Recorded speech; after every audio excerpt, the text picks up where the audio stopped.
Bienvenidos a la clase magistral sobre el tándem mente-máquina.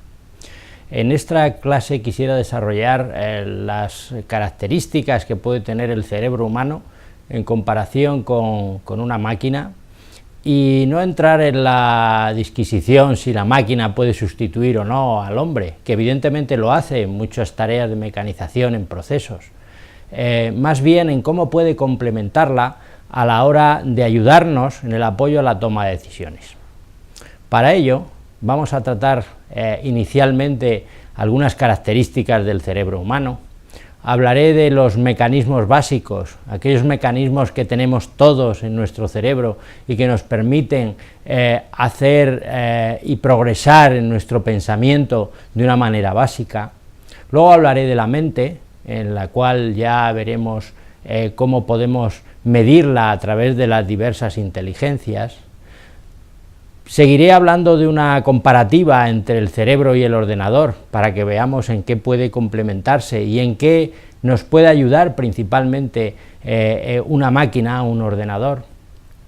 Luego hablaré de los temas de decisión y saturación, que es precisamente el campo en el cual el cerebro humano pierde la visión de futuro y por ese motivo necesita del apoyo de una máquina para poder decidir, especialmente cuando existe esa saturación y necesita ver a largo plazo. Y por último, enunciaré una serie de tecnologías para el apoyo a la toma de decisiones, donde las máquinas juegan un papel fundamental y a partir de las cuales se desarrollarán otra serie de clases magistrales en las cuales iremos analizando cada una de estas tecnologías. Bueno, el cerebro humano físicamente tiene su forma, tiene sus dimensiones, pero especialmente existe una capa que se denomina la corteza cerebral, en la cual se va a alojar todos los procesos cognitivos, todos los procesos en los cuales se desarrolla la inteligencia humana. Es una capa muy fina, de unos 2 milímetros de espesor, donde se pueden incluso diferenciar hasta 6 capas diferentes interconectadas. Podríamos decir que en un espacio muy pequeño, esa capa está compuesta por muchísimas neuronas, y en un espacio muy pequeño, casi de 1 milímetro cuadrado, podemos encontrar hasta 100.000 neuronas.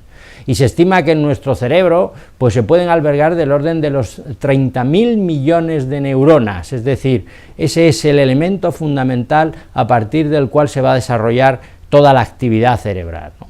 Y este contiene los recuerdos, contiene los conocimientos, contiene nuestras capacidades intelectuales en general.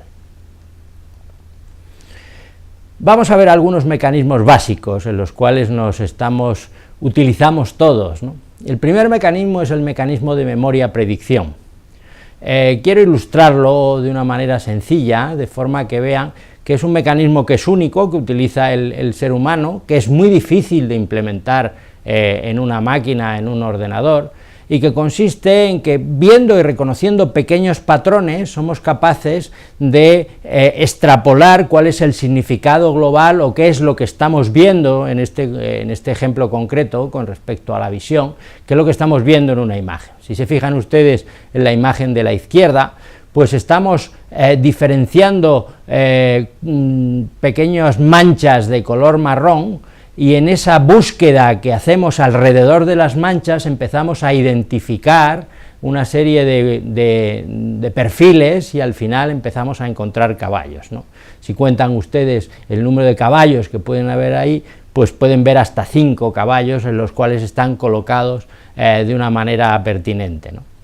Si esto lo tuviera que hacer un ordenador sería difícil, puesto que estaría buscando una aguja en un pajar, estaría buscando esas manchas, intentando darle un sentido, y tendría que conocer cuál es el aspecto de un caballo, o por ejemplo, lo que tienen ustedes en la imagen de la derecha, lo que puede ser un perro, ¿no? Puesto que estamos ahí buscando e intentando extrapolar ese conjunto de manchas dentro de ese contorno.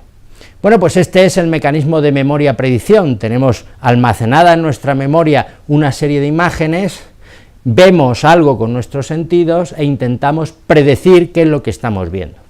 Bueno, esto lo hacemos no solamente con las imágenes, lo hacemos en el lenguaje, continuamente estamos intentando predecir, ustedes mismos conforme yo voy hablando, están intentando predecir qué es lo siguiente que voy a decir en la misma frase, por eso lo entienden de una manera muy rápida.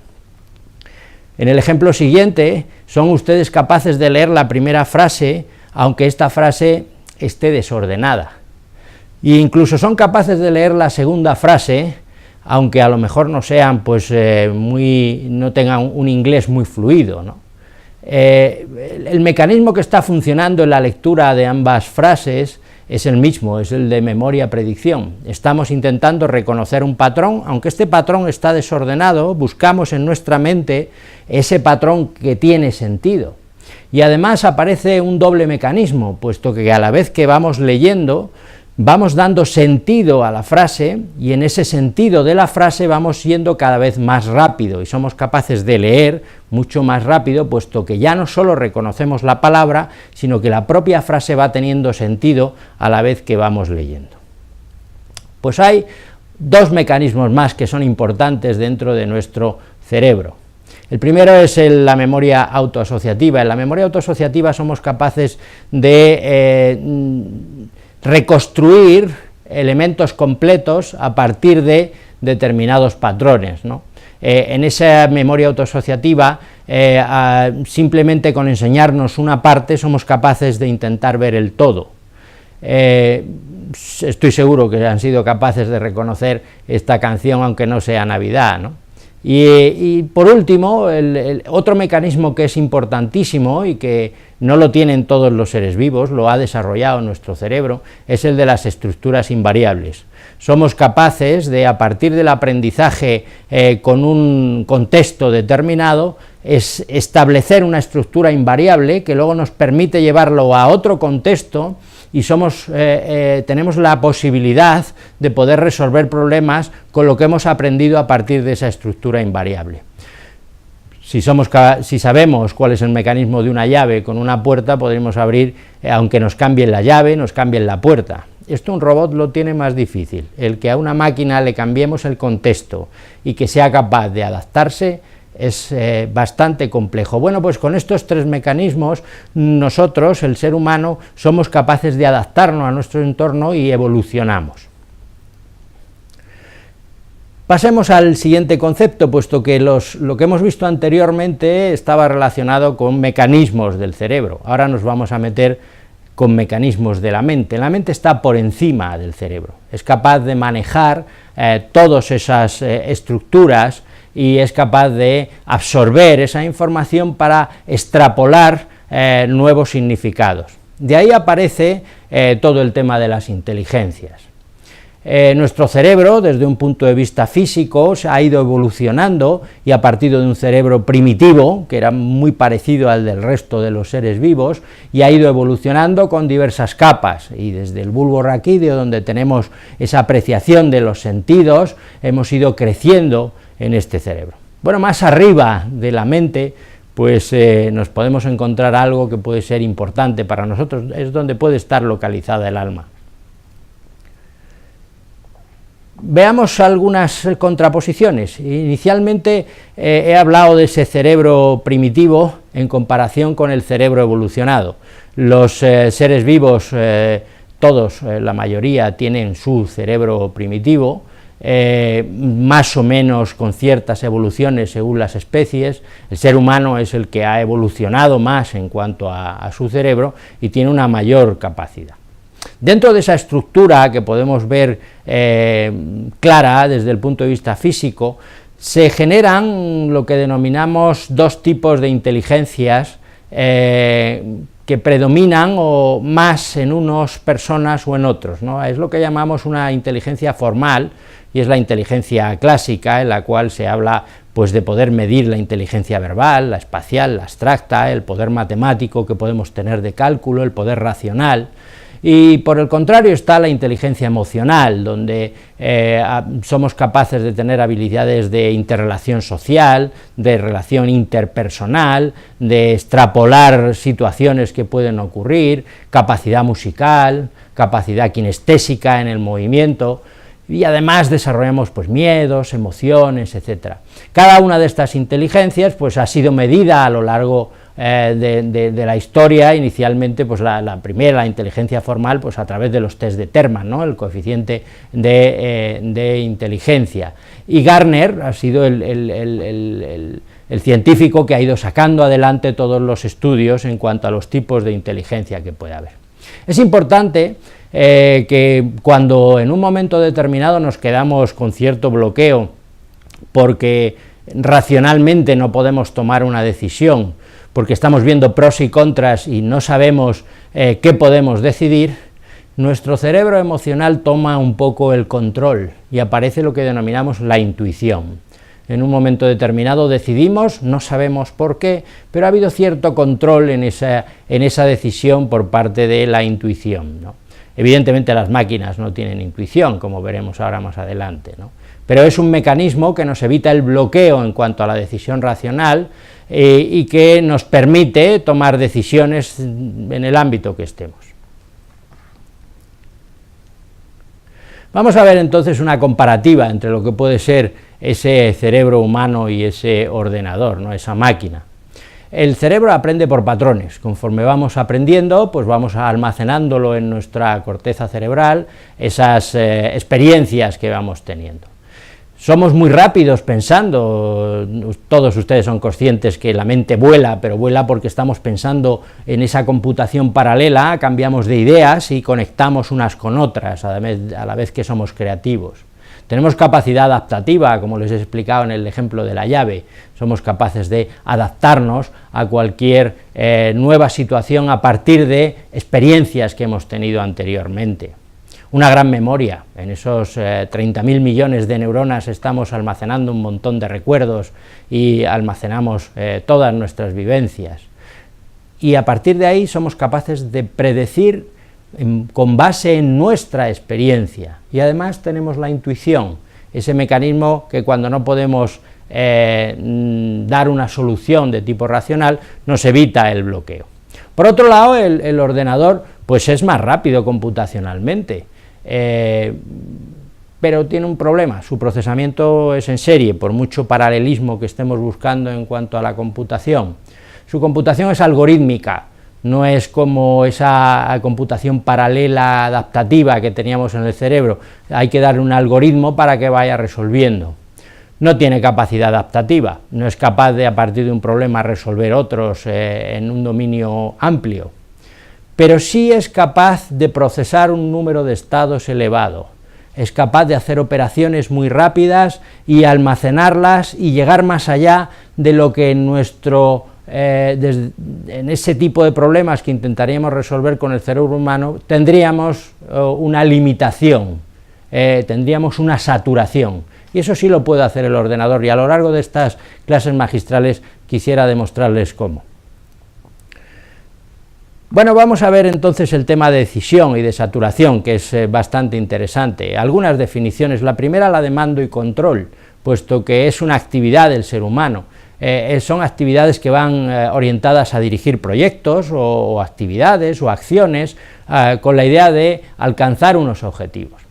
Otra definición importante es la de toma de decisiones. Siempre tenemos que decidir cosas, ¿no?, y lo que estamos buscando en esa toma de decisiones es el alcanzar o elegir la opción que puede ser más idónea. Y para ello, normalmente cuando necesitamos desarrollar una serie de actividades, pues necesitamos planificar, y planificar no es otra cosa que prever con suficiente antelación los acontecimientos, de manera que podamos ir viendo qué eventos tenemos que o qué tareas tenemos que ir realizando y con qué recursos debemos hacerlo. Vamos a ponerle un pequeño ejemplo con respecto a decisión y saturación.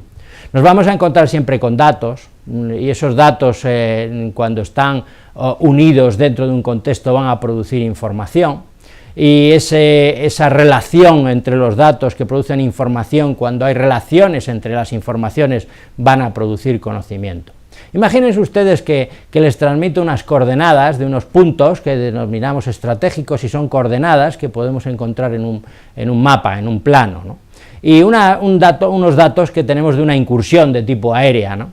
Cuando vemos estos datos y vemos los datos de incursión de tipo aéreo, pues simplemente no estamos elaborando información, lo único que estamos viendo son los datos que posiblemente no nos digan nada. Sin embargo, si los representamos gráficamente, pues nos encontramos que hay pues un plano en el cual aparece una serie de datos, una incursión o una traza de tipo aéreo, y vemos que pues, puede tener una trayectoria de tipo paralelo a lo que va a ser esos datos de tipo importante o puntos que podríamos calificar estratégicos. Hoy en día, desde el punto de vista de la seguridad, pues esto tendría una interpretación. Pues resulta que hemos volcado y hemos conseguido, a través de la visualización, darle sentido a lo que es el tratamiento de esa información. Los datos que estaban anteriormente en la transparencia anterior no significaban nada para nosotros, sin embargo el propio ser humano, a la visualización de esos datos, es capaz de inferir información. Pero ¿qué es lo que ocurre si en vez de ver esto, vemos esto? Pues resulta que ya nos estamos encontrando con un problema de saturación. Somos incapaces de generar la información que puede ser precisa en un momento dado. Por tanto, necesitamos que nos echen una mano y que haya un tercer nivel, que es un nivel de apoyo a la toma de decisiones. Ahí es donde van a jugar un papel fundamental esas máquinas, esos ordenadores, que nos van a permitir analizar los datos para generar información en un momento determinado. Bueno, pues con este ejemplo, y con esto quiero finalizar, pues les voy a presentar un listado de tecnologías de apoyo a la toma de decisiones, en las cuales los ordenadores nos pueden ayudar y nos pueden complementar en cuanto a nuestras limitaciones con respecto al uso de nuestro cerebro y nuestra mente. A lo largo de una serie de clases magistrales, pues iré presentando estas técnicas de una manera divulgativa que les sirva a todos ustedes para poder aplicarlas en cualquier proyecto o en cualquier idea, o simplemente para mejorar lo que puede ser su conocimiento, aunque sea de carácter divulgativo, de lo que son cada una de estas tecnologías para el apoyo a la toma de decisiones. La regresión y correlación, que nos va a permitir conocer datos del pasado, ver las relaciones de esos datos e intentar extrapolar mediante una regresión lineal o no lineal hacia el futuro. Los árboles de decisión, que nos permiten, a través del cálculo de la esperanza matemática, el poder ver cuál es la decisión correcta dentro del establecimiento de un árbol que contiene probabilidades. Las búsquedas inteligentes, en las cuales a través del método del espacio de estados vamos a ir buscando cuál es la mejor opción, teniendo en cuenta cuál es el estado inicial y cuál puede ser el estado final o estado meta. Los algoritmos genéticos, que nos van a permitir hacer una optimización en cuanto a las búsquedas o en cuanto al resultado de determinadas generaciones que queremos ir mejorando. La lógica borrosa, que nos permite expresarnos con términos o adjetivos del lenguaje natural y nos permite procesar esos adjetivos dentro de lo que es toda la gama de los conjuntos borrosos. Los sistemas expertos, que nos van a permitir a través de una serie de reglas el poder realizar inferencias sobre ese conocimiento que pueden tener las reglas, y en esto nos pueden ayudar las máquinas. Las redes neuronales como paradigma de computación y aprendizaje, en el cual nos van a servir como clasificador. La simulación, en la cual vamos a poder exponer un escenario y a partir de ese escenario virtualmente en el ordenador vamos a poder hacer modificaciones y ver cuáles pueden ser las reacciones o los cambios que tenemos que hacer en cualquier sistema. Y siempre que estemos tratando con elementos de probabilidades, tendremos que aplicar dentro de nuestra simulación el procedimiento Monte Carlo.